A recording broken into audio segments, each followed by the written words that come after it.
Last जो lecture में electrostatics का फर्स्ट चैप्टर से ऑब्जेक्टिव कंप्लीट किए थे, जिसमें टोटल 63 ऑब्जेक्टिव प्रैक्टिस करवाए थे। और वो चैप्टर था इलेक्ट्रिक चार्जेज एंड फील्ड्स, विद्युत आवेश तथा क्षेत्र। ये हम लोग कंप्लीट कर लिए। और इलेक्ट्रोस्टैटिक्स का सेकेंड पार्ट है ये इलेक्ट्रोस्टैटिक्स पोटेंशियल एंड कैपेसिटेंस, स्थिर विद्युत जो है, स्थिर विद्युत विभव एवं धारिता। और देखो आज इसका ऑब्जेक्टिव जो है स्टार्ट करें, और इस पर भी लगभग 50 ऑब्जेक्टिव आपको प्रैक्टिस करना है। तो ऑब्जेक्टिव के साथ आपको हम कंसेप्ट सिखाएंगे, चैप्टर का एक पूरा जो है ना आपको डिटेल्स आइडिया मिल जाएगा, और पूरे चैप्टर से जो ऑब्जेक्टिव क्वेश्चन बनते हैं और उसके लिए क्या जो है ना शॉर्ट जो है ना आपको आइडिया होना चाहिए, सबको अच्छे से डिस्कस करूंगा। पेन एंड पेपर लेके बैठो, क्वेश्चन को पहले पढ़ना है और फिर जो है ना आपको चैट करना है, जवाब देना है। तो चलो स्टार्ट करें। फर्स्ट क्वेश्चन देखिए, बोर्ड पर स्क्रीन पर आपके सामने ये फर्स्ट क्वेश्चन दिखाई दे रहा है। पहले क्वेश्चन को अच्छे से पढ़ो और समझो। देखो तो क्वेश्चन किस टॉपिक से लिया गया, ये क्वेश्चन किस टॉपिक से लिया गया। इलेक्ट्रिक पोटेंशियल पढ़े हो, इक्विपोटेंशियल सरफेस, समविभवी तल जिसको कहते हैं, समविभवी तल का ये क्वेश्चन है। अब समविभवी तल या इक्विपोटेंशियल सरफेस कहते किसको हैं, ये जो लोग पढ़े हो समझ रहे हो, जो लोग नहीं पढ़े हैं आप याद कीजिए या थोड़ा वेट कीजिए, मैं कंसेप्ट समझाऊंगा इसमें। देखो होता क्या है, इक्विपोटेंशियल सरफेस कहा किसको जाता है। ये इक्विपोटेंशियल सरफेस जो होगी, या जिसको हम समविभवी तल कहते हैं, ये समविभवी तल कहते हैं, या किसको कहा जाता है, तो वैसा सरफेस जिस सरफेस के ईच एंड एवरी पॉइंट का पोटेंशियल क्या हो जाए, सेम हो जाए। सपोज ये एक सरफेस हम ड्रॉ करें और इस सरफेस पर कोई दो पॉइंट ले लें, एक पॉइंट यहाँ हम ए ले लेते हैं और दूसरा पॉइंट यहाँ बी ले लें। अब यदि पॉइंट ए का पोटेंशियल और पॉइंट बी का पोटेंशियल इक्वल हो, या इस पर और भी कोई थर्ड पॉइंट ले लें, उस पॉइंट का भी पोटेंशियल इक्वल हो, तो ऐसे सरफेस को क्या नाम दिया जाता है, इक्विपोटेंशियल सरफेस। ऐसे तल को हम समविभवी तल कहते हैं, इसको समविभवी तल कहेंगे। जो वैसा तल जिसके प्रत्येक बिंदु का विभव समान हो, उसको हम समविभवी तल कहते हैं। तो देखो इसका एक प्रॉपर्टीज होता है, समविभवी तल जो होते हैं, इक्विपोटेंशियल सरफेस जो होते हैं, तो इस इक्विपोटेंशियल सरफेस से पास होने वाले फील्ड लाइंस सरफेस के ऑलवेज परपेंडिकुलर होता है। सरफेस के क्या होता है, यह परपेंडिकुलर होता है। सरफेस से नॉर्मली ओरिजिनेट होती है और नॉर्मली टर्मिनेट करती है। यदि सरफेस पॉजिटिवली चार्ज्ड हो तो ओरिजिनेट करेगी, और सरफेस यदि नेगेटिवली चार्ज्ड हो तो टर्मिनेट करेगी। तो अब इसी पर ये क्वेश्चन है, यहाँ क्वेश्चन दिया गया, if the uniform electric field corresponding to the Z axis the equipotential surface will be. अब देखो इसके लिए पहले कोऑर्डिनेट एक्सिस में ड्रॉ कर लूँ, इसके लिए कोऑर्डिनेट एक्सिस ड्रॉ करूँ, तो इस कोऑर्डिनेट एक्सिस को समझना। कोऑर्डिनेट एक्सिस को ड्रॉ करूं तो ये हो जाएगा एक्स एक्सिस, नहीं, और ये क्या हो जाएगा बताओ, वाई एक्सिस, और ये क्या हो जाएंगे, जेड एक्सिस। यदि आपसे पूछा जाए इस तीनों कोऑर्डिनेट से कितने प्लेन पॉसिबल है, तो यह 3 प्लेन को जो है ना डिस्क्राइब करती है। कौन कौन सा प्लेन हो जाएगा, X Y plane, Y Z plane and Z X plane जो है, मीन्स एक्स और वाई एक्सिस से जो प्लेन बनेगा X Y plane, Y and Z axis से जो प्लेन बनेगा जेड एक्स प्लेन, ये Y Z plane, and Z and X axis से जो प्लेन बनेगा उसको हम जेड एक्स प्लेन कहते हैं। तो अब देखो यहाँ क्वेश्चन को पढ़ो समझो, इलेक्ट्रिक फील्ड की डायरेक्शन किधर है, इलेक्ट्रिक फील्ड की डायरेक्शन जेड एक्सिस के पैरेलल है। तो कहता इक्विपोटेंशियल सरफेस क्या होगा, तो जेड एक्सिस किस प्लेन के परपेंडिकुलर होगा, तो बोलो एक्स वाई प्लेन या वाई जेड प्लेन या जेड एक्स प्लेन। तो हम कहेंगे जेड एक्सिस किसके पैरेलल है, तो जेड एक्सिस इस प्लेन के परपेंडिकुलर है, किस प्लेन के परपेंडिकुलर है, तो जेड एक्सिस इस एक्स वाई प्लेन के परपेंडिकुलर है।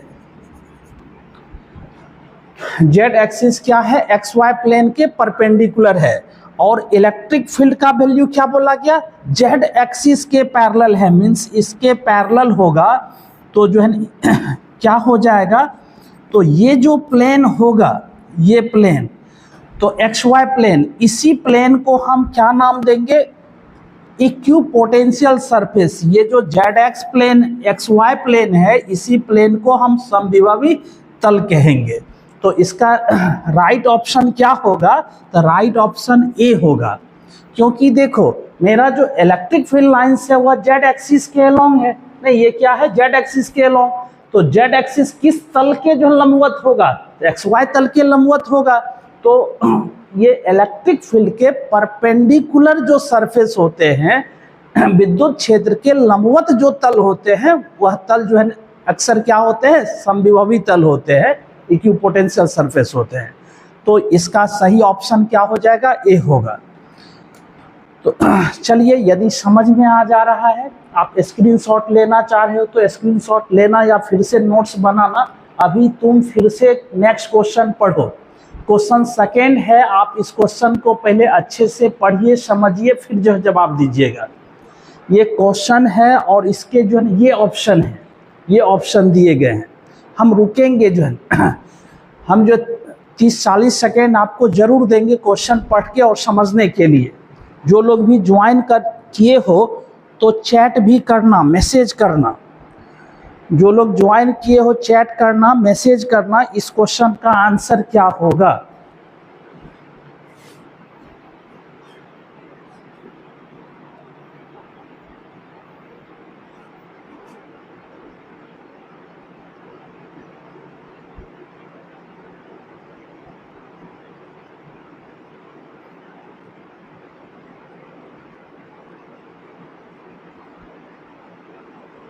जल्दी से बताइए इस क्वेश्चन का आंसर क्या होगा। पहले आप खुद से सोचिए, उसके बाद मैं बताऊंगा आपको।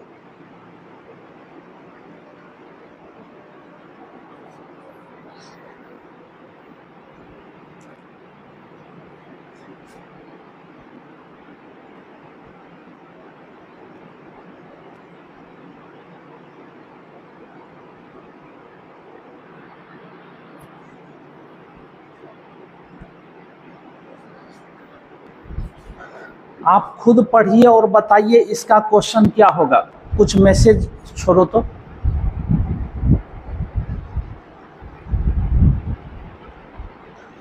देखो और भी ऑप्शन है, ये ऑप्शन आपका ये 4 ऑप्शन है। अब देखो जिनको भी समझ में नहीं आ रहा है इस क्वेश्चन को समझना, इस कंसेप्ट, इस क्वेश्चन का कंसेप्ट है क्या।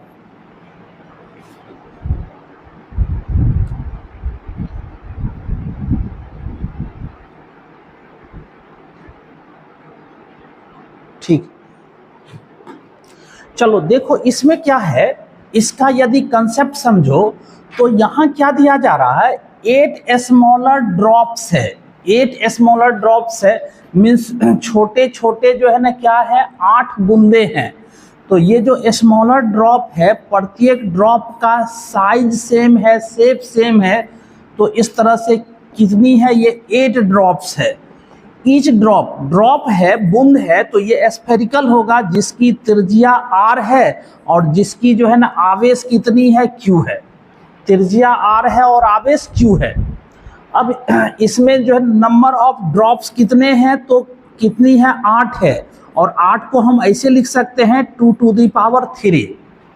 तो देखो क्या कहता है, यदि हम ईच स्मॉलर ड्रॉप का एनर्जी लिखेंगे तो एनर्जी, ईच स्मॉलर ड्रॉप का एनर्जी क्या होगा, तो एनर्जी का ऐसे देखो, एनर्जी का फार्मूला होता है ½ CV²।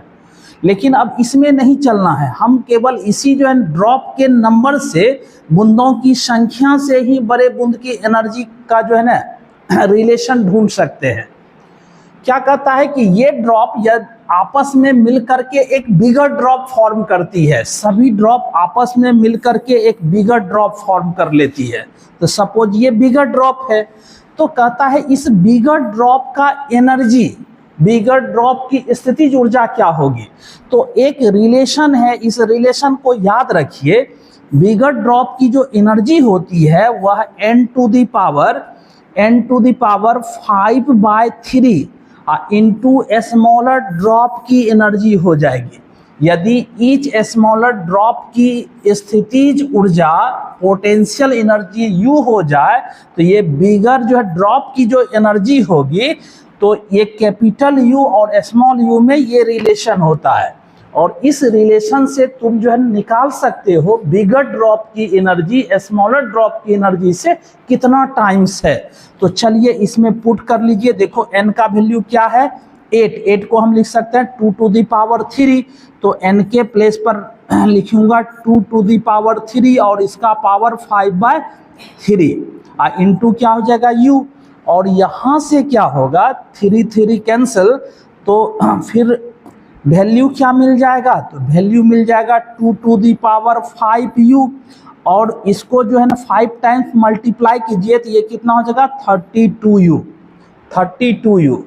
2 टू जा 4, 4 टू जा 16, 4 टू जा 8, 8 टू जा 16, 16 टू जा 32, तो ये 32 टाइम्स हो जाएगा और इसका सही ऑप्शन ए होगा।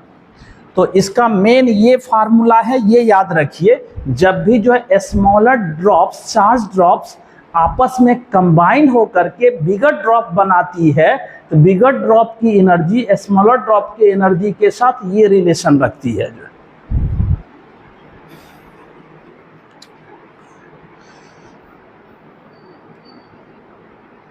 चलिए ये समझ में आए तो नेक्स्ट क्वेश्चन चलना, नेक्स्ट क्वेश्चन लेता हूं।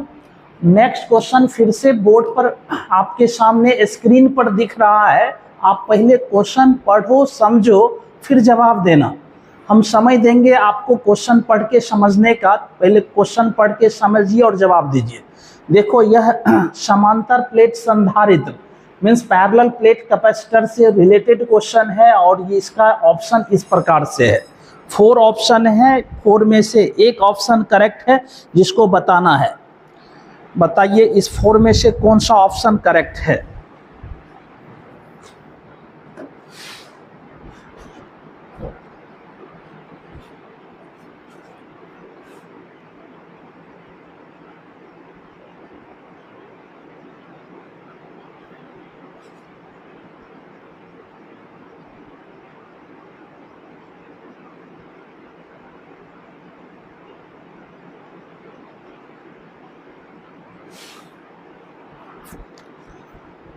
चलिए बताइए इसका ऑप्शन क्या होगा, इसका करेक्ट ऑप्शन क्या है। चलो सबसे फर्स्ट आपको ये याद करना है कि याद करो कैपेसिटर पढ़े थे, पैरेलल प्लेट कैपेसिटर।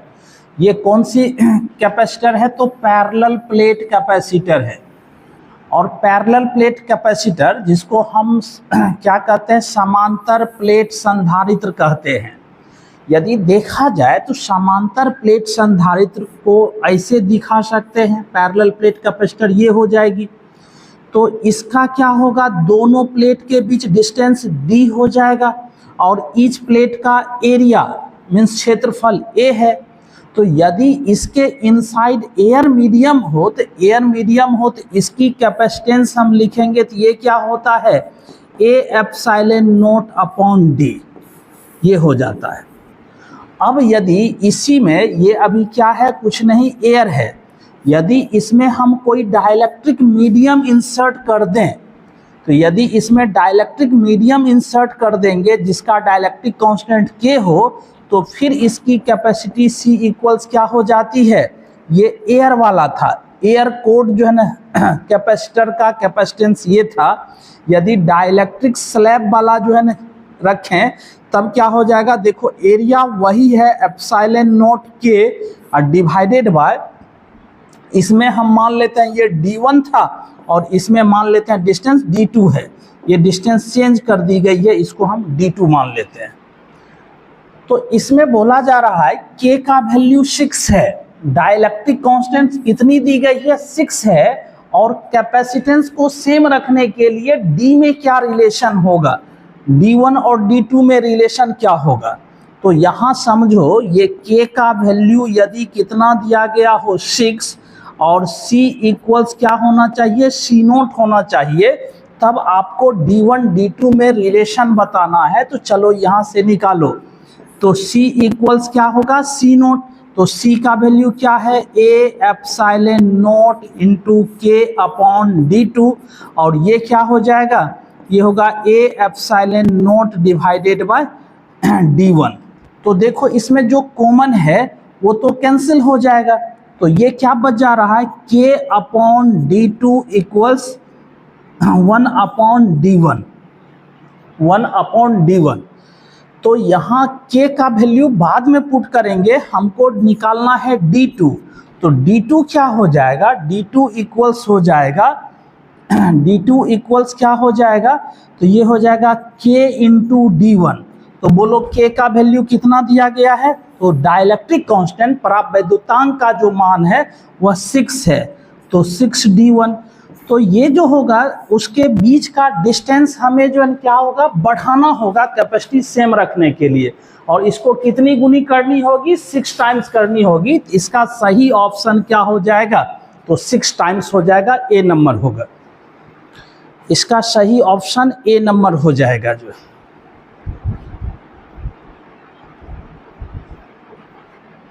क्या देखो इसका स्क्रीनशॉट लेना है तो स्क्रीनशॉट लीजिए, और फिर हम चलें नेक्स्ट क्वेश्चन की ओर। Next question, question number 4, screen पर फिर से क्वेश्चन पढ़ो, समझो और जवाब देना इसका। जो ये ऑप्शन कुछ इस तरह से है, ये first option, second option, third option and fourth option. जो ये क्वेश्चन पढ़िए, समझिए, फिर जवाब दीजिए। जो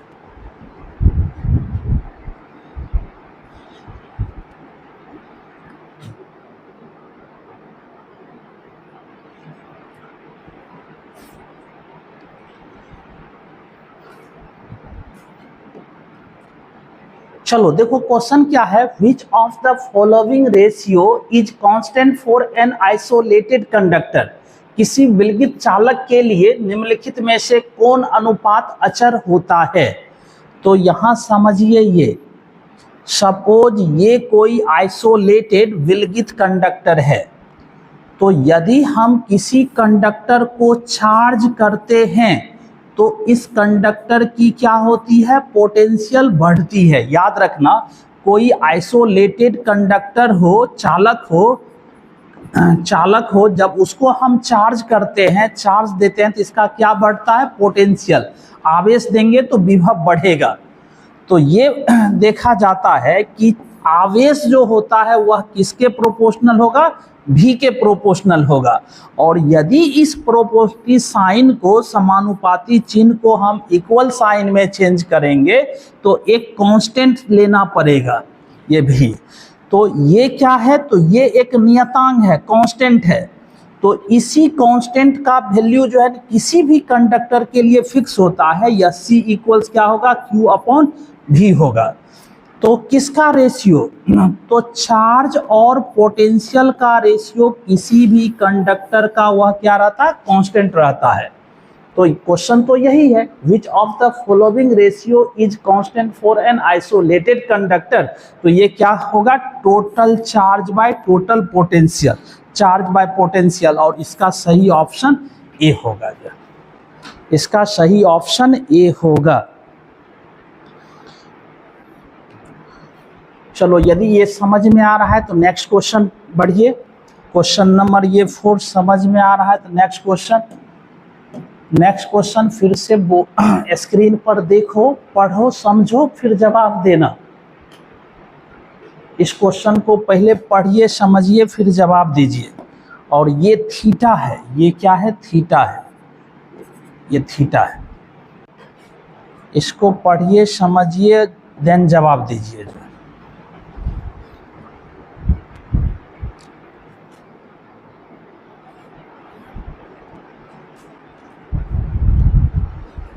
the work done in rotating a dipole in an electric field, विद्युत क्षेत्र में किसी द्विध्रुव को घुमाने में किया गया कार्य होता है, क्या होता है? क्वेश्चन पढ़िए, समझिए, फिर जवाब दीजिए। और जिसको क्वेश्चन समझ में नहीं आया तो यहाँ एक्सप्लेनेशन देखना, एक्सप्लेनेशन समझना, जिसको क्वेश्चन समझ में नहीं आया। तो देखो होता ये है कि जब भी हम किसी डायपोल को, किसी इलेक्ट्रिक डायपोल को यूनिफॉर्म इलेक्ट्रिक फील्ड में रोटेट करते हैं या उसको डिफ्लेक्ट करवाई जाती है, तो क्या होती है, इसमें एक प्रकार की एनर्जी स्टोर्ड हो जाती है। मीन्स इलेक्ट्रिक फील्ड के अगेंस्ट जो है इसको रोटेट करने में, ये सपोज ये क्या है, इसका डायपोल मोमेंट वेक्टर, ये negative charge to positive charge है। यदि इसको हम कुछ एंगल से रोटेट करेंगे, डिफ्लेक्ट करेंगे, तो इसको डिफ्लेक्ट करने में फील्ड के अगेंस्ट इसको डिफ्लेक्ट या रोटेट करने में हमें एक एक्स्ट्रा वर्क करना पड़ता है। और वही वर्क जो है ना पूछा गया है, उस वर्क का वैल्यू क्या होगा। तो ये जो वर्क होता है, इस वर्क का वैल्यू होता है, वर्क एक्चुअल में देखो वर्क को कैसे कैलकुलेट करेंगे, तो हम पहले एक स्मॉल जो है ना रोटेशन में वर्क कैलकुलेट करते हैं। तो स्मॉल रोटेशन में वर्क कैलकुलेट करके फिर इसको θ1 टू θ2 तक, या हम कहेंगे इसको 0 डिग्री से किसी पर्टिकुलर एंगल तक रोटेट करने में वर्क कैलकुलेट किया जाता है। और इस वर्क को कैलकुलेट कैसे किया जाता है, तो इस वर्क का कैलकुलेशन अभी इसको ऐसा मान लो, जो θ1 टू θ2, तो ये क्या होता है, इस पर जो टॉर्क एक्ट होता है उस टॉर्क का हम वर्क निकालते हैं, जिस वर्क का वैल्यू इस तरह से निकाला जाता है। ये टॉर्क है बला गुण, और ये है एंगुलर डिस्प्लेसमेंट, कोणीय विस्थापन। जबकि टॉर्क का जो फार्मूला होता है, तो टॉर्क का फार्मूला क्या होता है, ये होता है PE sin थीटा इंटू क्या हो जाएगा d थीटा। ये कहाँ से, θ1 to θ2, one position to other position.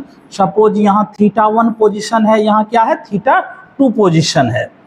तो अब इस वर्क को कैलकुलेट करो, तो इसमें देखो क्या है, ये PE जो है कांस्टेंट है, PE को बाहर निकालो, तो ये क्या बचेगा, साइन थीटा d थीटा। ये कहाँ से, θ1 टू θ2 तक जो है, θ1 टू θ2 तक। अब इसको यदि हम सिंप्लीफाई करते हैं तो बताइए ये क्या हो जाएगा। इसको सिंप्लीफाई करेंगे तो ये क्या हो जाएगा, साइन थीटा d थीटा का इंटीग्रेशन बोलो क्या होता है, माइनस कॉस थीटा। तो माइनस कॉस थीटा होगा, तो लिमिट पुट कर लीजिए θ1 टू θ2, और इस लिमिट को लगाने से फिर क्या मिल जाएगा, PE, और इसको सिंप्लीफाई करेंगे तो ये हो जाएगा cos θ2 माइनस cos θ1, नहीं क्योंकि ये cos θ1 माइनस cos θ2, ये आ जाएगा सिंप्लीफाई करने पर। और इसमें θ1 को क्या किया जाता है, यहाँ 90 डिग्री कंसीडर किया जाता है, और θ2 को यदि हम क्या कंसीडर कर लें, थीटा, तब देखो तो इस वर्क का क्या वैल्यू मिल जाएगा, ये होगा PE into cos 90 degree minus cos theta. तो यहाँ θ1 कहाँ से हम करेंगे, तो यहाँ 0 से कर रहे हैं, नहीं यहाँ θ1 को हम क्या मान लेंगे, 0 डिग्री, θ2 को हम थीटा मान लें, तो यहाँ 0 रखो, cos 0 degree to minus cos theta, तब क्या हो जाएगा, ये PE कॉस 0 डिग्री का वैल्यू 1, और ये क्या हो जाएगा कॉस थीटा। तो इसमें जो राइट ऑप्शन है वह ऑप्शन नंबर ए होगा। और नहीं तो तुम ऐसे याद भी रख सकते हो इसको, यदि हम जो है कहाँ से, फील्ड के डायरेक्शन से किसी पर्टिकुलर एंगल थीटा तक यदि रोटेट करेंगे तो उसको रोटेट करने में क्या वर्क होगा वो बता रहा है जो है। यदि कहा जाए θ1 से θ2 तक रोटेट करने में तो वर्क का ये फार्मूला होगा, लेकिन इस तरह का तो एक भी जो है नहीं है, इसलिए हम इनिशियल में इसको क्या मानेंगे, डायपोल को फील्ड के डायरेक्शन में है। फील्ड के डायरेक्शन से किसी पर्टिकुलर एंगल तक रोटेट करने में जो वर्क होगा, 1 मिनट रुक जाना, इसमें ब्लंडर है, एक मिस्टेक है इसमें, यहाँ रुकना। ये क्या है, वर्क जो डिफाइन होता है ना, ये डॉट प्रोडक्ट से डिफाइन होता है, तो ये हो जाएगा PE cos थीटा इंटू क्या होगा d थीटा, क्योंकि नहीं टॉट ठीक है सब वही था, क्योंकि टॉ का वैल्यू क्या था, PE sin theta d theta, ठीक ही लिखे हैं। ये क्या हो जाएगा 0 डिग्री और ये क्या होगा थीटा, सही है सर, ठीक। तो इस तरह से जो राइट ऑप्शन होगा वो क्या हो जाएगा, ए हो जाएगा।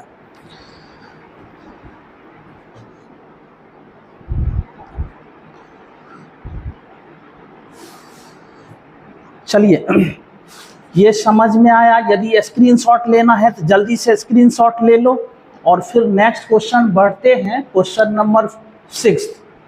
देखो क्वेश्चन नंबर 6 फिर से स्क्रीन पर है, क्वेश्चन पढ़िए, हम रुकते हैं, तुम पहले खुद से कोशिश करो इसको सॉल्व करने का, और नहीं हो तो फिर पूछना जो है। देखो इस तरह से इसके ऑप्शन हैं, हम थोड़ा रुकते हैं, आप पहले इस क्वेश्चन को पढ़िए और कोशिश कीजिए सॉल्व करने का।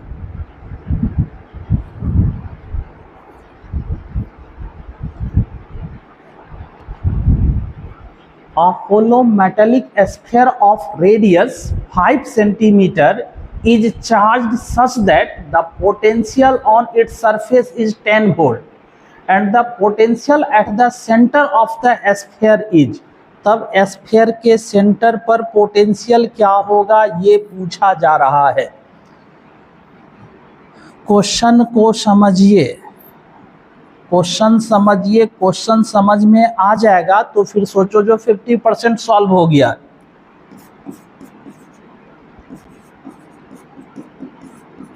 और जिसको भी समझ में आ जाए, जो आंसर जान रहे हो तो टाइप करना,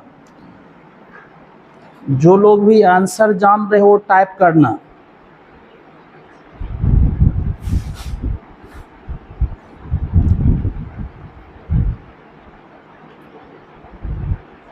हाँ देखो, जो लोग भी ज्वाइन किए हो, 0 हो तो उसके लिए मेरा और भी जो डिटेल्स थ्योरी वाला क्लास होता है, इसमें तो मैं बोर्ड लेवल 12th बोर्ड का जो है क्वेश्चन प्रैक्टिस करवा रहा हूँ ऑब्जेक्टिव टाइप। तो ये अभी मात्र जो है ना एक चैप्टर NCERT जो है ना फर्स्ट चैप्टर का जो है क्वेश्चन प्रैक्टिस किया हूँ, और वो भी आपका अवेलेबल है, यूट्यूब पर अवेलेबल है। प्ले लिस्ट में जाइए, अंबिका फिजिक्स करके सर्च कीजिए, प्ले लिस्ट में आपको जो है सारा वीडियो मिलेगा। और इसमें 7 बजे से 7 से 8 के बीच में लाइव होता हूँ, आप ज्वाइन करना और अच्छे से पेन एंड पेपर रखना साथ में।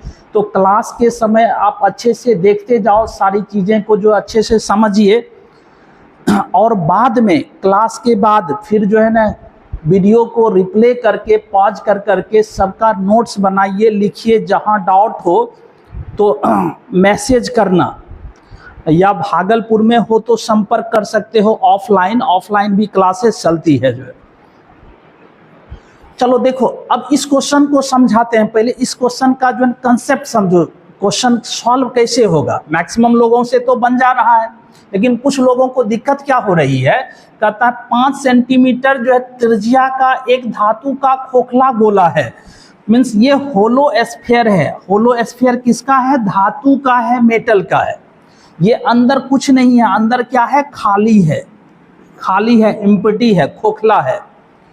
और इसकी जो है ना रेडियस दी गई है। इसकी रेडियस कितनी दी गई है, तो इसकी रेडियस है 5 सेंटीमीटर, अंदर पूरा खाली है। कहता है यदि इसको जो चार्ज किया जाता है, जब हम किसी भी स्फीयर को आवेशित करेंगे, चार्ज करेंगे, तो उसका विभव बढ़ता है, पोटेंशियल बढ़ता है। देखो इसको चार्ज किया जाता, अब कितना आवेशित किया जाता है तो आवेश का मान नहीं है, लेकिन कहता है इसके सरफेस पर विभव का मान जो होता है, पोटेंशियल, वह कितना हो जाता है, 10 वोल्ट हो जाता है। तब जो इसका सेंटर है वो है उस सेंटर पर।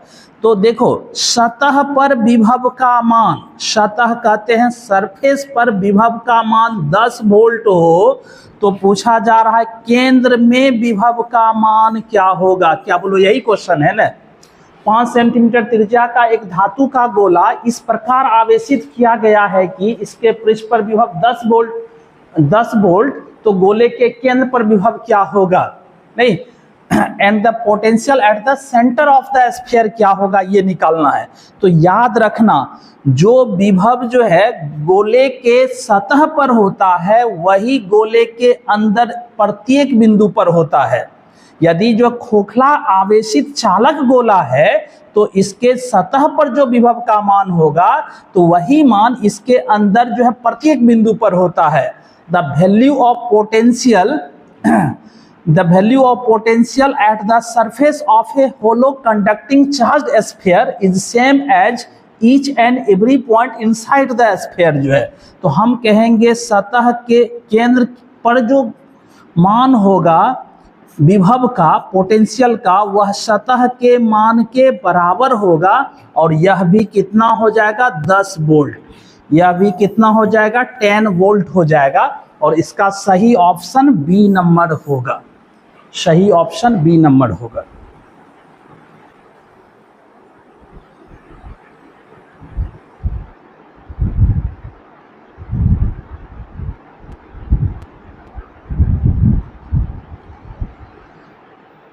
देखो इसका सही नंबर बी नंबर होगा।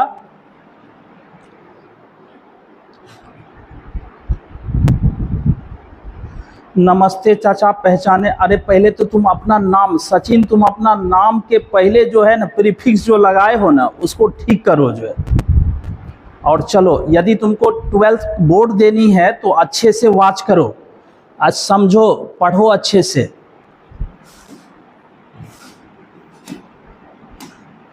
अब देखो क्वेश्चन नंबर 7। अब ये भी अच्छा क्वेश्चन है, कंसेप्चुअल क्वेश्चन है जिसका ऑप्शन इस तरह से है। पहले आप क्वेश्चन पढ़िए, खुद से जो है ना कोशिश कीजिए जवाब देने का, खुद से पढ़िए और कोशिश कीजिए जवाब देने का जो है।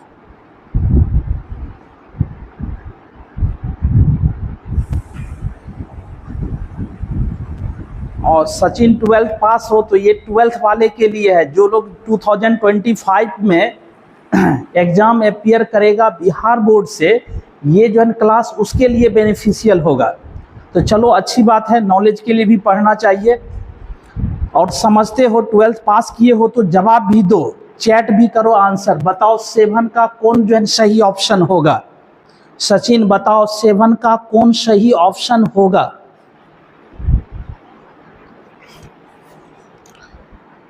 चलिए देखिए क्या क्वेश्चन समझ में आया, कि कुछ लोगों को क्वेश्चन ही समझ में नहीं आया तो फिर उसका ऑप्शन कैसे पता चलेगा। तो देखो ये क्वेश्चन लिया गया है कहाँ से, कैपेसिटर से, संधारित्र से। तो इसमें क्या जो है कहा जा रहा था, energy required to charge a capacitor of capacitance 5 microfarad to 20 kilo volt. तो 5 माइक्रोफैराड धारिता वाले संधारित्र को 20 किलो वोल्ट तक आवेशित करने में आवश्यक ऊर्जा का मान क्या होगा। तो चलिए इसका एक्सप्लेनेशन देखें। इसका एक्सप्लेनेशन क्या है, तो देखो एक कैपेसिटर है, सपोज ये कैपेसिटर है, अभी इस कैपेसिटर में कुछ भी चार्ज नहीं है। तो हमें क्या होता है, कैपेसिटर को चार्ज करने के लिए इस कैपेसिटर को किसी बैटरी से या सोर्स ऑफ जो है ईएमएफ से कनेक्ट करना होता है। और इसको कनेक्ट करें, जैसे ही स्विच ऑन करेंगे तो क्या होगा, एक प्लेट पर पॉजिटिव चार्ज इकट्ठा होना शुरू होगा तो एक प्लेट पर नेगेटिव चार्ज इकट्ठा होना शुरू होगा। तो कहता है कि इस कैपेसिटर की जो धारिता है, कैपेसिटेंस है, सी का वैल्यू बताओ कितना है, कैपेसिटेंस क्या है जो है ना कैपेसिटर का, तो संधारित्र की धारिता 5 माइक्रोफैराड है।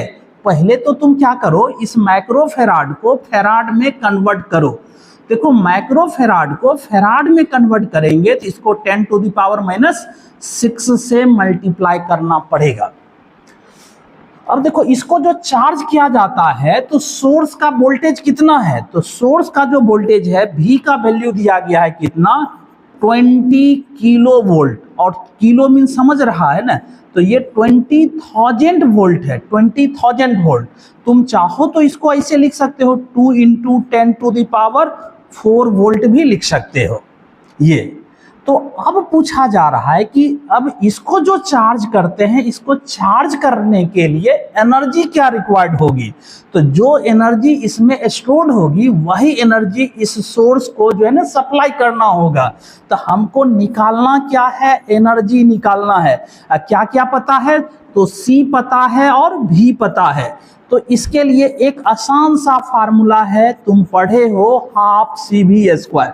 बस इसी फार्मूला से सॉल्व करो, बताओ कौन सा ऑप्शन होगा। इस फार्मूला से सॉल्व कीजिए और इसका आंसर मिल जाएगा।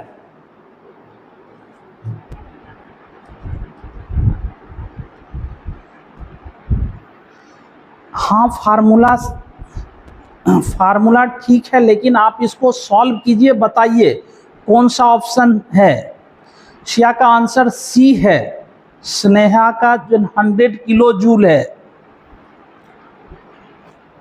100 किलो जूल। देखो तो इसका सही ऑप्शन क्या होगा, तो ये हाफ CV² होता है। चलो एक बार मेरे साथ इसको सॉल्व करो। तो C का वैल्यू बताओ क्या है, तो C का वैल्यू है 5 × 10⁻⁻6, क्लियर है। और फिर V का वैल्यू देखो क्या है, 2 × 10⁴, और इसमें क्या था, V का स्क्वायर है तो हमको स्क्वायर करना होगा। अब इसको सिंप्लीफाई करो तो आंसर मिल जाएगा। तो हाफ, ये 5 का 5 लिख लें, 2 का स्क्वायर बताओ क्या हो जाएगा, 4 हो जाएगा। और यहाँ बताइए 10⁻⁻6, ये 4 2 जा क्या हो जाएगा, 8 + 8 हो जाएगा। अब यदि इसको हम सिंप्लीफाई कर लें तो बताओ क्या हो जाएगा, 4 5 जा कितना हो जाएगा, तो 4 5 जा 20, और 20/2 ये कितना हो जाएगा 10, इंटू 10⁻, बोलो कितना है, ये तो बच जाएगा 2। तो इसको यदि हम सॉल्व कर लें, चलो इसको हम ऊपर जो है ना खिसका करके इसको सॉल्व कर लें, ये क्या होगा 10⁻³ जूल होगा। लेकिन ऐसा तो नहीं है, तो 10⁻³ को हम किलो बोल सकते हैं, इसके बदले हम क्या लिख सकते हैं, 1 किलो जूल। इसके लिए क्या लिख सकते हैं, 1 किलो जूल। और इसका सही ऑप्शन A नंबर होगा। अब जिसका भी A है वो सही हो, इसका सही ऑप्शन A होगा।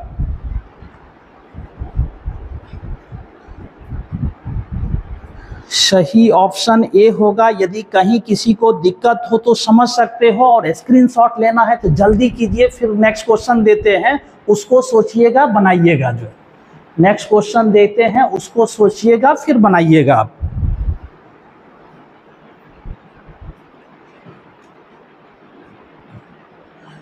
चलो क्वेश्चन नंबर 8, जिसका छूट जाता है फिर से रिप्ले करके सबको अच्छे से देखना, नोट्स बनाना। इसमें इंपॉर्टेंट ऑब्जेक्टिव क्वेश्चन है जो बिहार बोर्ड के लिए जो है बेनिफिशियल होगा, इसलिए बाद में भी वीडियो को रिप्ले करके इस ऑब्जेक्टिव क्वेश्चन का नोट्स बनाओ जो है। तो चलो फिर से क्वेश्चन है, और उसके जो 4 ऑप्शन जो है ना स्क्रीन पर दिख रहा है, पहले क्वेश्चन पढ़िए, खुद से समझिए, और कोई ऑप्शन तुमको समझ में आ रहा है तो चैट करो।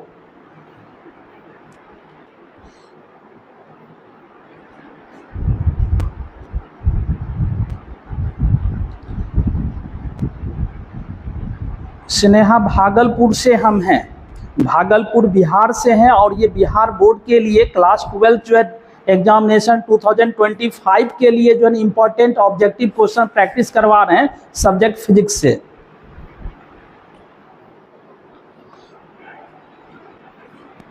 चलो देखो क्या क्वेश्चन सबको अच्छे से दिखाई दे रहा है, समझ में आ रहा है। अब इस क्वेश्चन में क्या है, ये भी क्वेश्चन कैपेसिटर पर बेस्ड है। देखो कैपेसिटर से क्वेश्चन अक्सर पूछे जाते हैं, कैपेसिटर से क्वेश्चन पूछे जाते हैं तो इसमें समझना है आपको कैपेसिटर का जो क्वेश्चन है, और ये डायरेक्ट जो है ना पैरेलल प्लेट कैपेसिटर के कैपेसिटेंस से रिलेटेड है।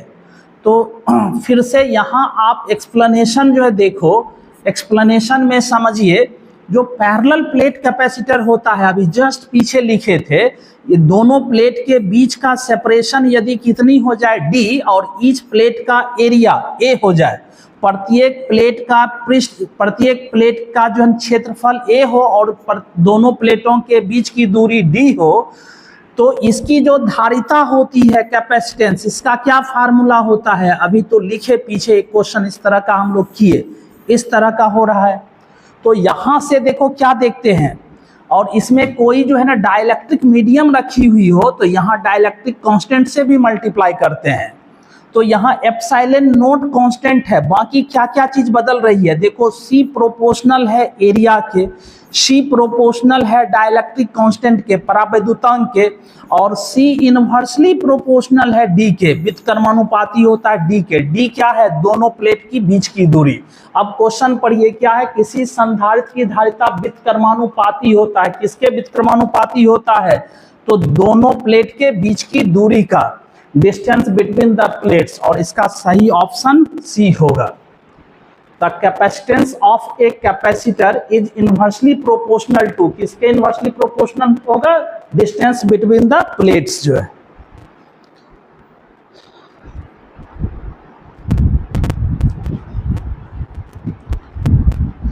हाँ नमन,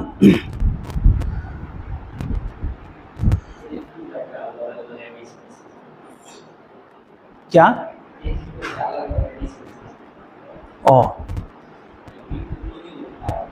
नहीं, वो जो है ना फिर छोड़ता है फिर बढ़ जाएगा, जो वो है कुछ तो रियल है। चलो देखो ये समझ में आया, तो नेक्स्ट चलिए, नेक्स्ट क्वेश्चन जो है, नेक्स्ट क्वेश्चन नंबर 10। और चलो ये भी पैरेलल प्लेट कैपेसिटर का ही सवाल है, और इस क्वेश्चन को समझना, अभी इस तरह के क्वेश्चन हम लोग सॉल्व कर चुके हैं। ऐसे क्वेश्चन पूछे जाते हैं बोर्ड में, इंपॉर्टेंट है, पहले क्वेश्चन पढ़ो, खुद से जो है जवाब दो, इसमें जवाब दो जो है ना, इसका कौन सा सही ऑप्शन होगा।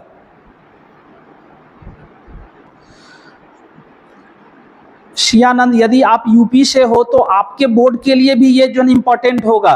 Bihar board, UP board, Jharkhand board, MP board, ये लगभग मिलता जुलता है, लगभग सिलेबस कॉमन सा होता है। ये एनसीईआरटी बेस्ड क्वेश्चन है, तुम देखना तुम्हारे जो है ना बोर्ड से भी मैक्सिमम क्वेश्चन सॉल्व हो जाएंगे।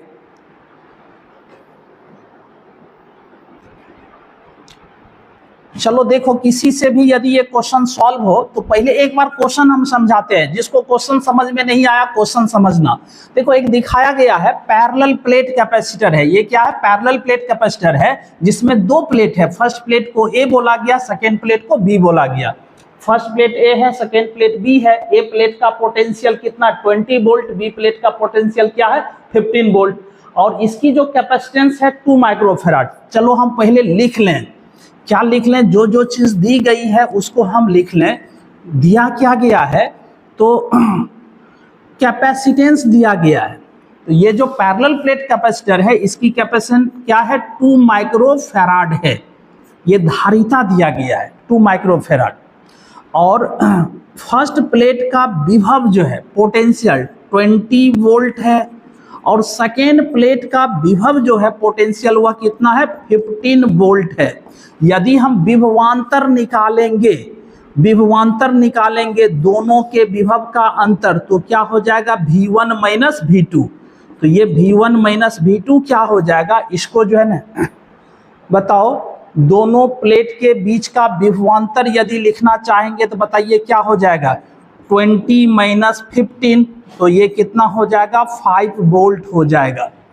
तो अब पूछा जा रहा है कि किसी भी कैपेसिटर को जब चार्ज करते हैं तो उसके ईच प्लेट में चार्ज होता है, पॉजिटिव प्लेट पर पॉजिटिव चार्ज और उतना ही नेगेटिव प्लेट पर नेगेटिव चार्ज। तो अभी हम लोग पीछे पढ़े हैं C इक्वल्स क्या होता है, वो तो Q by V। C equals क्या होगा Q बाय V। निकालना क्या है, Q निकालना है, Q इक्वल्स क्या होंगे C इंटू V। तो देखो तो C इंटू V क्या हो जाएगा, तो C कितना है, तो C मेरा है 2 माइक्रोफैराड। यदि माइक्रोफैराड में C का वैल्यू लेंगे तो चार्ज भी माइक्रोकूलम में आएगा, और V कितना है 5 वोल्ट है V, तो इंटू 5 कर लेंगे तो इतना क्या आ जाएगा, इतना माइक्रोकूलम जो है ना वैल्यू आ जाएगा चार्ज का। और ये चार्ज क्या हो जाएगा, ये 10 माइक्रोकूलम, ये चार्ज क्या होगा 10 माइक्रोकूलम, और करेक्ट ऑप्शन इज बी, ये बी ऑप्शन करेक्ट होगा।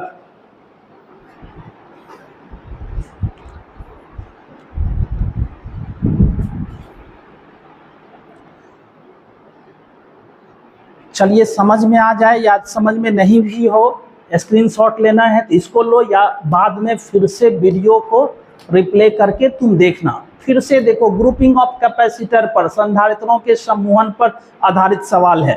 क्वेश्चन पढ़िए, बोर्ड पर दिख रहा है क्वेश्चन, और इसका जवाब दीजिए कौन सा ऑप्शन सही होगा। इस क्वेश्चन को पढ़िए और जवाब दीजिए कौन सा ऑप्शन करेक्ट है।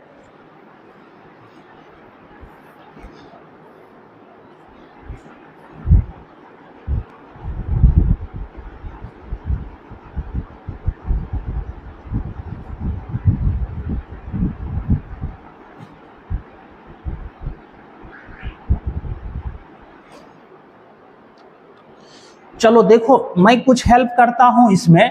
ये देखो, यहाँ 3 कैपेसिटर का ग्रुपिंग दिखाया गया, जिसमें ये 2 कैपेसिटर जो दिख रहा है आपको, कैपेसिटर ये 2 माइक्रोफेराड एंड 3 माइक्रोफेराड, ये किस में है बताओ। ये दोनों पैरेलल ग्रुपिंग में है, समांतर क्रम समूहन में है, और उसके साथ यह श्रेणी क्रम समूहन में है, सीरीज ग्रुपिंग में।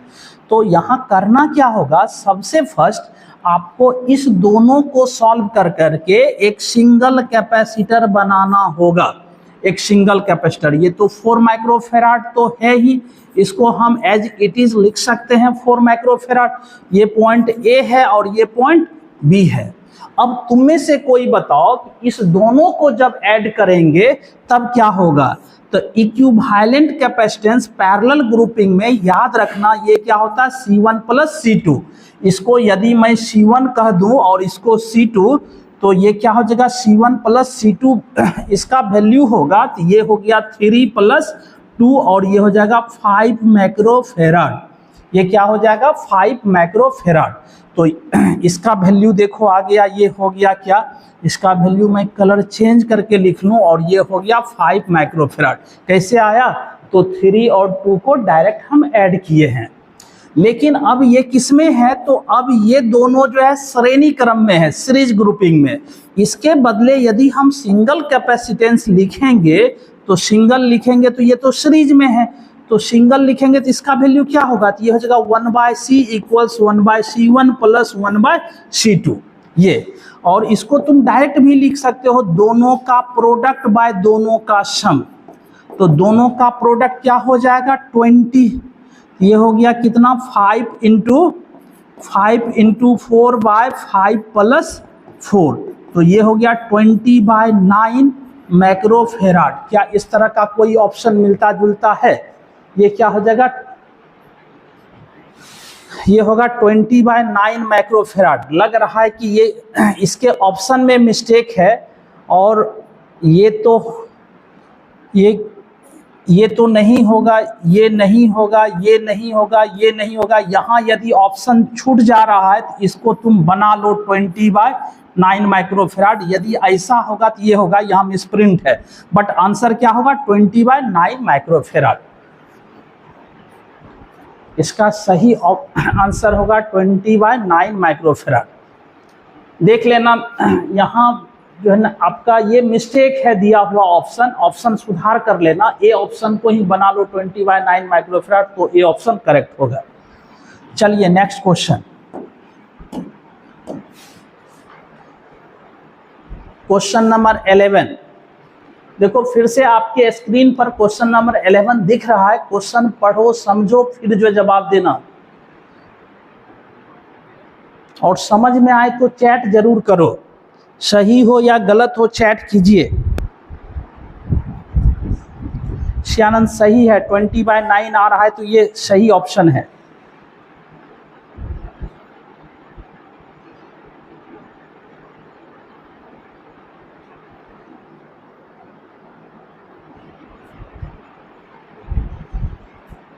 पहले खुद से क्वेश्चन पढ़िए, समझिए, और फिर मैं इसमें कंसेप्ट आपको सिखाऊंगा कि इसका सही कंसेप्ट क्या होगा।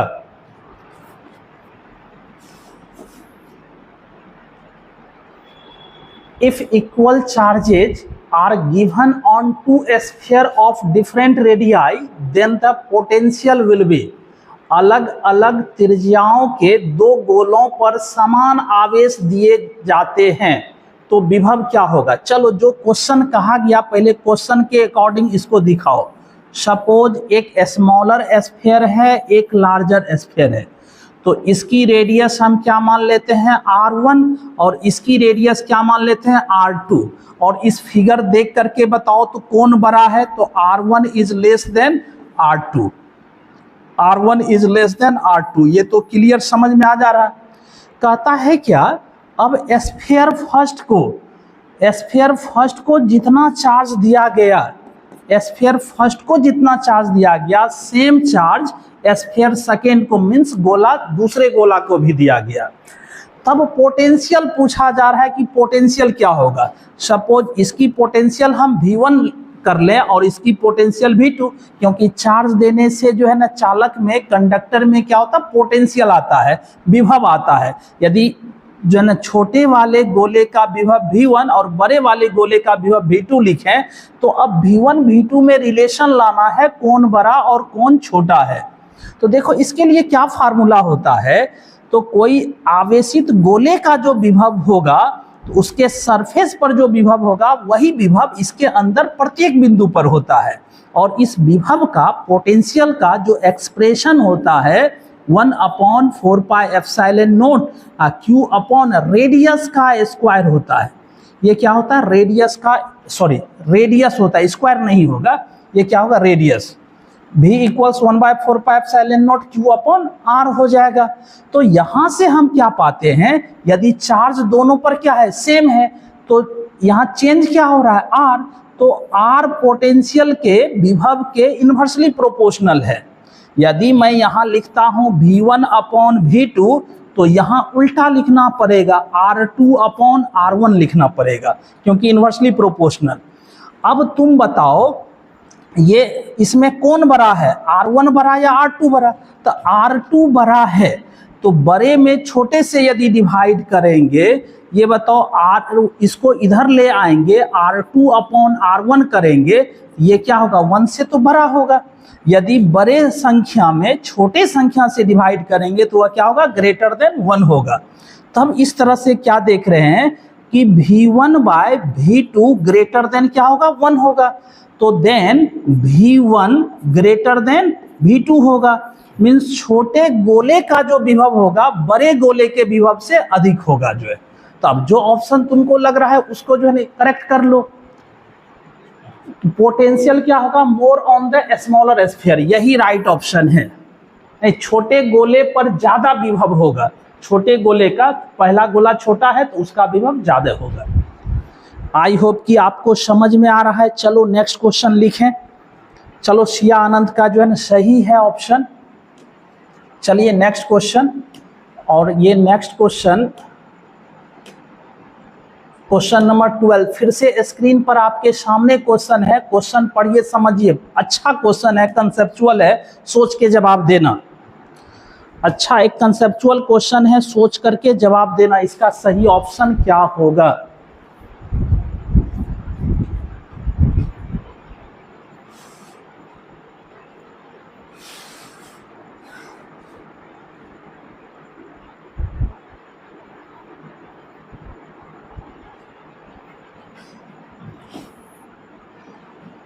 फिर से पैरेलल प्लेट कैपेसिटर पर बेस्ड क्वेश्चन है। हम क्या देखें, यदि पैरेलल प्लेट कैपेसिटर की बात करें तो पैरेलल प्लेट कैपेसिटर में क्या होते हैं, 2 पैरेलल प्लेट होते हैं। 2 पैरेलल प्लेट, सपोज ये प्लेट, ये पॉजिटिव प्लेट है जिस पर क्या है प्लस सिग्मा, इसके पर यूनिट सरफेस में चार्ज जो है वह प्लस सिग्मा है, इसमें चार्ज क्या है माइनस सिग्मा है। या इसको ऐसे कह दो तुम, इस पर जो चार्ज है क्या है वह प्लस क्यू है और इस पर चार्ज माइनस क्यू है। और दोनों के बीच का सेपरेशन कितना है, तो दोनों के बीच का सेपरेशन d है। दोनों के बीच का सेपरेशन d है। अब देखो एक प्लेट पर पॉजिटिव चार्ज, दूसरे पर नेगेटिव चार्ज, तो दोनों प्लेट क्या करेगा, तो दोनों प्लेट एक दूसरे को अट्रैक्ट करेगा।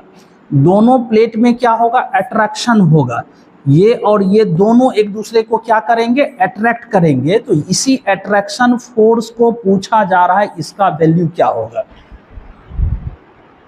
तो देखो फोर्स का क्या फार्मूला होता है, फोर्स होता है चार्ज इनटू इलेक्ट्रिक फील्ड। तो चार्ज तो पता है, यदि इलेक्ट्रिक फील्ड तुमसे निकल जाए तो फोर्स तुम निकाल सकते हो। और यहां तुम ऐसा मान लो कि इस प्लेट का एरिया, ईच प्लेट का एरिया कितना है, ए है, और इसके बीच जो मीडियम है उसकी डाइलेक्ट्रिक कांस्टेंट कितनी है, के है। तो देखो किसी एक प्लेट के कारण दूसरे प्लेट के पास, किसी एक प्लेट के कारण दूसरे प्लेट के पास जो इलेक्ट्रिक फील्ड होती है, उस इलेक्ट्रिक फील्ड का वैल्यू होता है sigma upon 2 epsilon not into के। जहां सिग्मा क्या है, इसका सरफेस चार्ज डेंसिटी, और सिग्मा इक्वल्स क्या होता है, क्यू अपॉन ए होता है। तो यहाँ सिग्मा को तुम रिप्लेस भी कर सकते हो, इसको लिख सकते हैं Q upon 2 epsilon not a into के। तो देखो क्यू इंटू क्यू क्या हो जाएगा, Q square divided by 2 epsilon not into के। तो ये ऑप्शन अब मिलाओ कौन सा ऑप्शन करेक्ट है, ये ऑप्शन मिलाइए कौन सा ऑप्शन करेक्ट है। तो ये सी नंबर ऑप्शन करेक्ट होगा, सी नंबर ऑप्शन करेक्ट होगा। आई होप कि आपको ये समझ में आ रहा हो।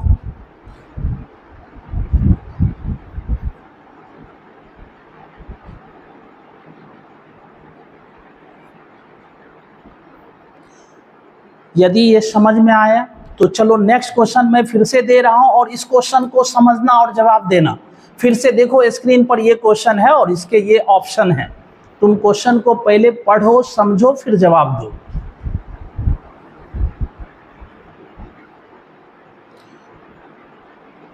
क्वेश्चन पढ़िए, समझिए, फिर जवाब दीजिए। The work done by the field on a charge in moving it from one point to another on an equipotential surface will be। एक समविभवी तल के एक बिंदु से दूसरे बिंदु तक ले जाने में आवेश पर क्षेत्र द्वारा किया गया कार्य क्या होगा। तो चलो सबसे फर्स्ट हम क्या दिखा लें, सपोज ये एक कोई इक्विपोटेंशियल सरफेस है, ये एक इक्विपोटेंशियल सरफेस हम दिखा लें। सपोज ये इक्विपोटेंशियल सरफेस है और इस सरफेस पर हम कोई दो पॉइंट दिखा लें, ये पॉइंट ए है और ये पॉइंट बी है, ऐसा दिखा लीजिए। दो पॉइंट है इस इक्विपोटेंशियल सरफेस पर, एक समविभवी तल दिखा रहे हैं जिसके ऊपर दो बिंदुएं हैं। अब क्या किया जाता है, यहां जो बोला जा रहा है किसी आवेश को एक बिंदु से दूसरे बिंदु तक ले जाने में, मान लो यह क्यू आवेश है, इसको हम बिंदु ए से बिंदु बी तक ले जाएंगे, तो इसको ए से बी तक ले जाने में कितना कार्य करना पड़ेगा, ये कार्य पूछा गया है।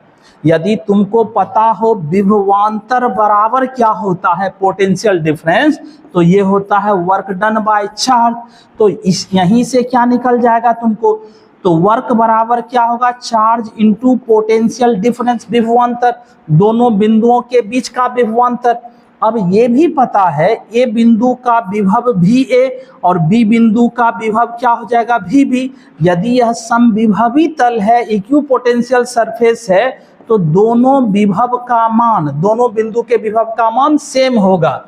और जब इसका हम अंतर निकालेंगे Q इंटू ये भी ए माइनस भी बी करेंगे, तो ये क्या हो जाएगा, जीरो होगा, और वर्क जीरो हो जाएगा।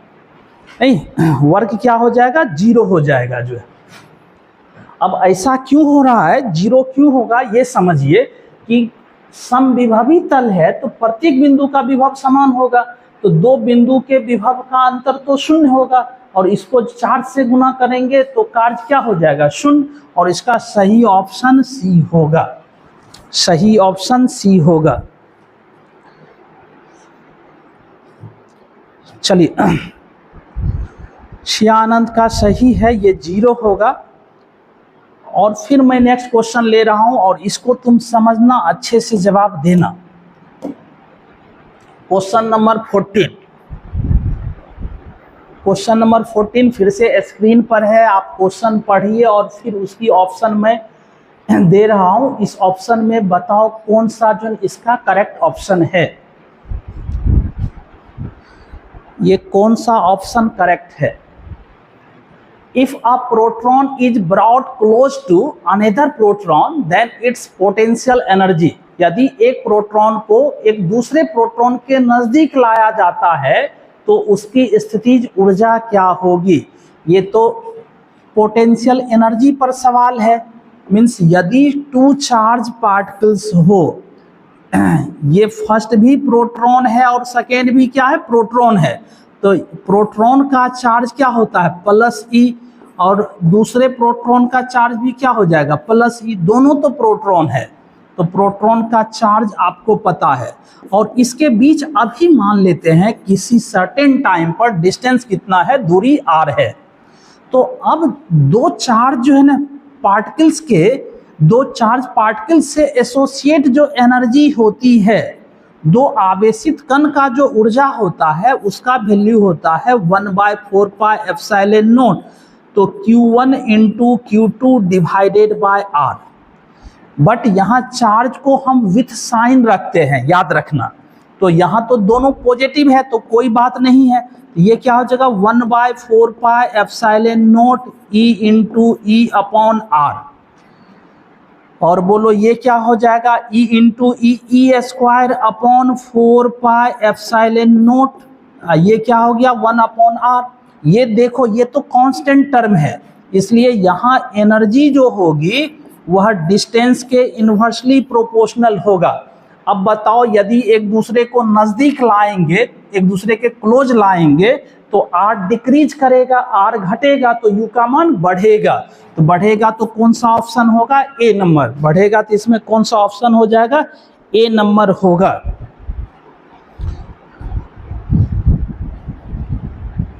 जो देख रहे हो और इसका आंसर भी चैट करो, सही हो या गलत हो आंसर चैट करना चाहिए। चलिए यदि क्लियर है तो फिर नेक्स्ट क्वेश्चन चलते हैं। चलो बस एक क्वेश्चन और करते हैं लास्ट, फिर नेक्स्ट क्लास करेंगे डिस्कस। और फिर से एक देखो इंपॉर्टेंट टाइप का क्वेश्चन, रिपीटिंग क्वेश्चन, ये जो है लगभग बोर्ड में पूछे जाते हैं। और इस क्वेश्चन का ऑप्शन कुछ इस तरह से है, तुम पहले सोच करके खुद से बताओ कौन सा ऑप्शन करेक्ट होगा। ऑप्शन बोर्ड पर आपके सामने है, आप पढ़िए और जवाब दीजिए इसका कौन सा करेक्ट ऑप्शन होगा।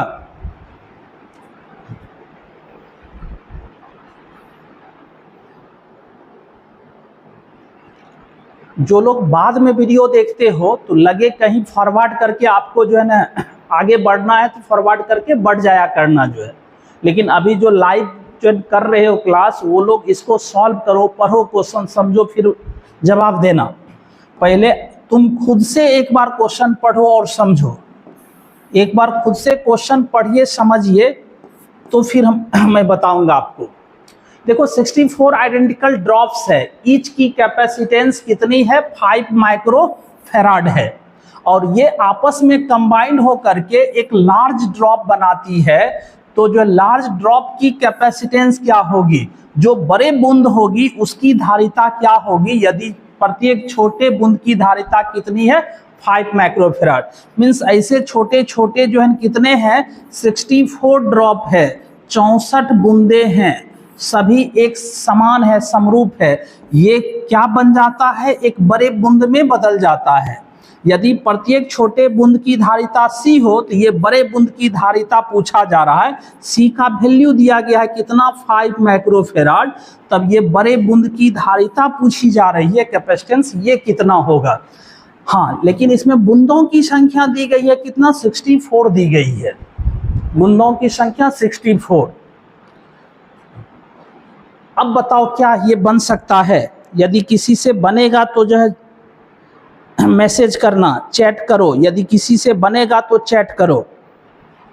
चलो यदि तुमको फार्मूला याद नहीं हो तो बड़े बूंद की धारिता कैपेसिटेंस ऑफ बिगर ड्रॉप, या क्या होता है n⁻⁴ into capacitance of smaller drop. इस फार्मूला का यूज करते हैं।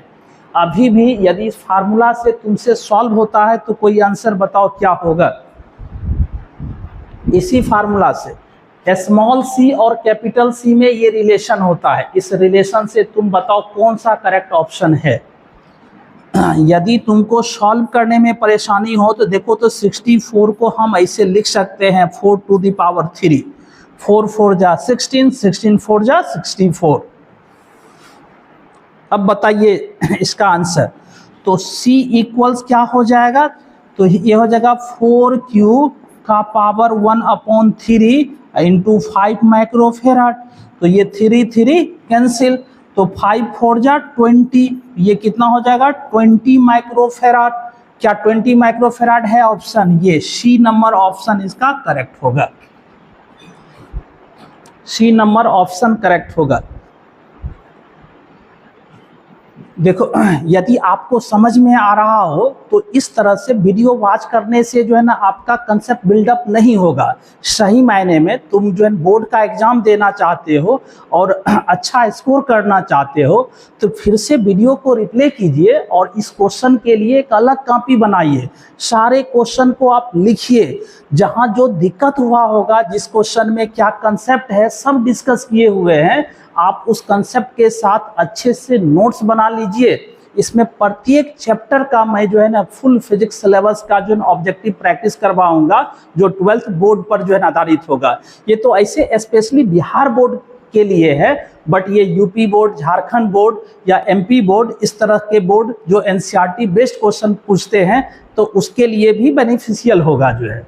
और आपको क्लास समझ में आए, अच्छा लगे तो लाइक सब्सक्राइब जरूर करना, हो सके तो अपने फ्रेंड्स में शेयर भी करना जो है। ये मैं भागलपुर से अंबिका फिजिक्स क्लास से जो है ना ये क्लास ले रहा हूँ। और आप जो भी यहाँ हो, जो भागलपुर में रहते हो, यदि आपको लगे कि बोर्ड की जो है ना अच्छी तैयारी करनी है तो जिसके लिए मेरे पास क्रैश कोर्स है ओनली 45 डेज का, जिसमेमें पूरे फिजिक्स को क्लासरूम में जो है ना समझा दिया जाता है और आपका स्कोरिंग की गारंटी होती है कि उसमें आप जो 95% प्लस जो है स्कोर कर पाओगे। तो चलो आज की क्लास यहीं समाप्त करते हैं, मिलते हैं कल फिर से 7 से 8 बजे के बीच जो है। Okay, good night.